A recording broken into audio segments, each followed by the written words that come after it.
Oh my goodness. Like, for those of y'all who've been pregnant and the underwear roll and the maternity pant roll under the belly, like, there has to be a better way to maternity pants, right? I feel like I can't breathe. I feel like just very dehydrated. Can I just live in a moo-moo? Like, are pants required? So I have to put on pants to go. Oh.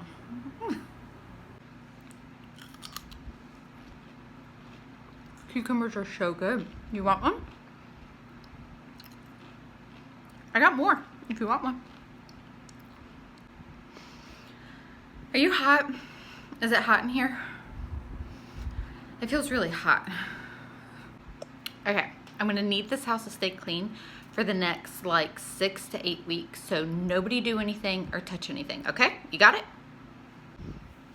Hey everyone, so those are the typical phrases that I say about 500 times a day. You just have to put a little humor to it because it's just kind of funny when you get towards the end of your pregnancy. So anyways, I'm very thankful to be pregnant and very thankful for this new baby. But I am very much getting to the uncomfortable part of this pregnancy, and I don't have much of a filter anymore. So anyways, it's just kind of funny. So if you are new here, hello and welcome. My name is Jessica and this is the Fields Full House. I am 32 weeks pregnant with our 10th baby. Yes. 1, 2, 3, 4, 5, 6, 7, 8, 9, 10. And I have been doing pregnancy updates, you know, periodically throughout this pregnancy. One, for my memories, because I think it would be neat to look back on. So if you have missed any of those, they will be in the description box below because, you know, things kind of build on each other. So if you don't, I'll try to do my best to explain everything fully because a lot has changed. But if you're not quite understanding, you know, maybe you'll understand by watching those other videos. Okay, so first and foremost, can we talk about who makes maternity clothes? Specifically, pants. It's gotta be a man, right? Like, sorry, men. Anyways, I'm not meaning this derogatory by any means, but it just doesn't make any sense. Like, I can't wear the under the belly stuff. Like, any pressure under the belly, it seriously, like, causes me physical agony, like, right now. Oh, my word. I just don't get it. So I am down to one pair of pants that fit. I mean, the others fit. They just are very uncomfortable, and I can't wear them for long. So the pair that I have on now, they're black. So if you see me walking around in black pants, that's why. Because it's all that. It doesn't hurt and make me feel like I can't breathe, although they're starting to get there. I do have a pair of shorts that are okay, but I can't just wear shorts everywhere. Anyway, so I wear a lot of dresses, which is fine. Like, I don't mind wearing dresses, but then you have to like shave your legs, and that's a whole nother thing. But I was really pondering this, like, we need to make better maternity clothes. People, like, come on. I want some comfortable pants. Oh my goodness. Can I just live in like yoga pants? Even the yoga pants kind of hurt. Okay. Anyways, y'all get it? I'm uncomfortable. Pants hurt. And I've got like 6 more weeks left of no pants. So, anyways, maybe I'll just, bathing suits wouldn't work either. I was gonna say I could just walk around in a bathing suit, but that doesn't sound very comfortable either. Okay, so nesting mode has definitely kicked in, but not like full force. It's more kicked in like, holy cow, I'm 32 weeks. We got to start getting some stuff done for this baby. We've had a lot going on in just our immediate life, you know, just a ton going on that I'll probably update in another video. But we have made very slight progress on getting ready for the baby. We got the baby girl clothes out of the attic. I need to buy a set of drawers to add her, you know, clothes into. And I need to stock up on some diapers because I haven't done any of that yet. So the more kids you have, the less you really need. Like, prepping for a baby isn't as entailed as it was with our first few kids, because you really just need a way to feed the baby, place for the baby to sleep, and some clothes and diapers. Like, that's really all that we need. But recently I was actually blessed with some, I've got like mosquito bites on me from working in the garden, sorry. So recently I was actually blessed with some new baby stuff from a friend. I didn't have a baby mat activity thing for the floor for her, and I was actually looking at purchasing one, and a friend blessed me with one, which I was super excited about. And she actually had like a, I don't even know what they're called. It goes in your bed so the baby can like co-sleep with you safely, and she gave me one of those too. So I think I'm gonna try that this time. So I'm kind of excited about that. She also gave me a baby bathtub, and I want to say that there's something else. Oh, maternity pillow. So I was like, oh, thank you so much. This is all just a huge blessing. So really the only things left that I have to purchase are the set of drawers to add her clothes into our girl closet that we have, and diapers, and I know I need to buy bottles. So I think we're getting there. We're doing pretty good. So, but this has kind of also been like a snowball effect. So we have moved Drew out of our room. We did that a couple months ago, but he's in the pack and play, and we need the pack and play for the baby. So Drew needs to go to the crib, but Harper's in the crib. You see where this is going? So we need to move Harper into the room with Miley and Reagan, which means I need to clean that room, okay? Which, it needs a mama's touch. So anyways, so we have been slowly working on that as well. And actually, we did a good bulk yesterday. So Harper is now sleeping in there, so she's out of the crib and in a big girl bed, which actually went beautifully last night. So if you didn't see our vacation vlogs, we were just on vacation. We did not bring another pack and play or a crib for her to sleep in there. So I think that kind of helped. It was rough the first couple nights there because, you know, all the kids were in one room and Harper thought it was party time. But anyway, so I actually think really that helped us transition her here at the house. So side note there. So I've been kind of like tinkering around in Drew's new room, making it a little bit more boyish and stuff. So that's been a little bit of fun. So these are the nesting things that I'm talking about. Like, it's not necessarily all pertaining to the baby. It's just kind of like getting things in order, how I want our house to be before I'm just focusing on having a new baby. Okay, so some of the things that I've been experiencing besides shortness of breath, which that has been really bad. So in the beginning of my pregnancy, I typically am very dizzy and weak and just nauseous and all that. Well, I have been kind of having the dizzy experience again, not necessarily nauseous. I actually had this really bad with our last several pregnancies, and to where I would pass out. And it turns out I have low blood pressure, low blood sugar, which I knew about the low blood sugar, and my blood pressure's always been on the low side. Anyways, after many tests and things with the doctors, which I've talked about this in previous videos too, they decided that is what was making me dizzy and passing out was just low blood pressure. So they advised me to increase my salt intake and like drink Gatorade and stuff like that. That's, you know, just high in sodium. Anyway, so I did that for a while.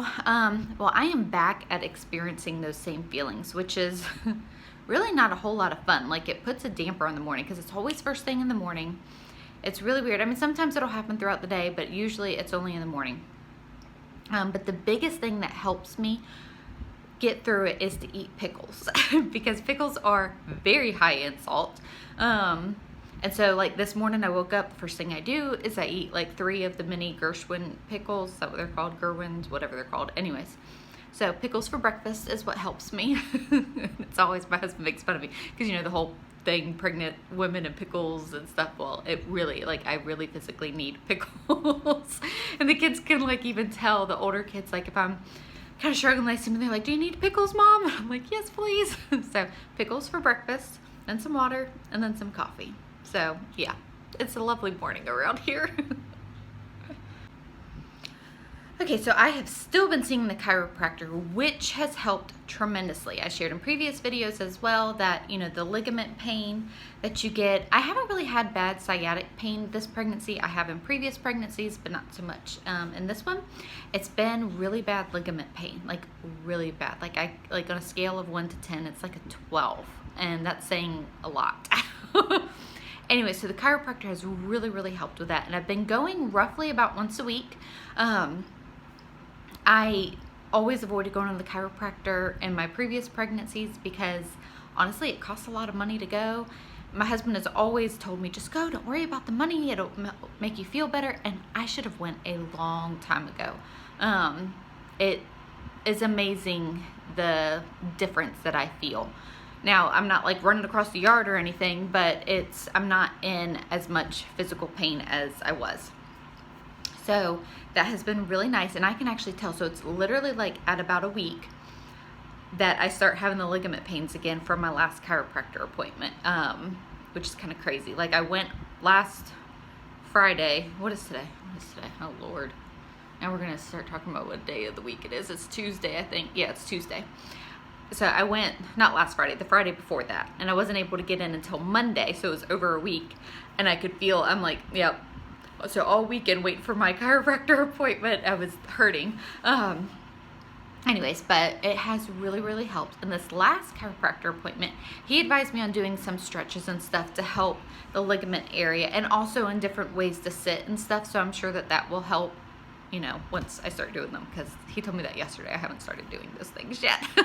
But a good friend of mine had advised me to see a chiropractor, because she did with her last baby.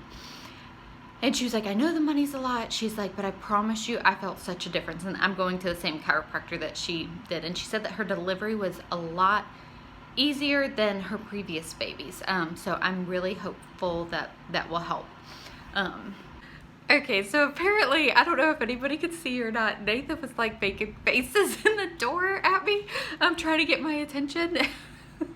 We had a little diarrhea crisis. So, he's taking care of it. But he was like, do I save these clothes? And I'm like, no. They're old plain clothes. Like, just chunk them. It is not worth our time cleaning that. Anyway, so complete like parenting interruption here. Okay, so now let's get to the nitty gritty of my last doctor's appointment. I actually went on June 4th. Today is, now we're trying to figure out what day of the week it is. Now I got to figure out what calendar date it is, or what actual day it is. June 16th, something like that. So it's been about 2 weeks, and I'm at the point where I need to go every 2 weeks. Well, so I went to that doctor's appointment.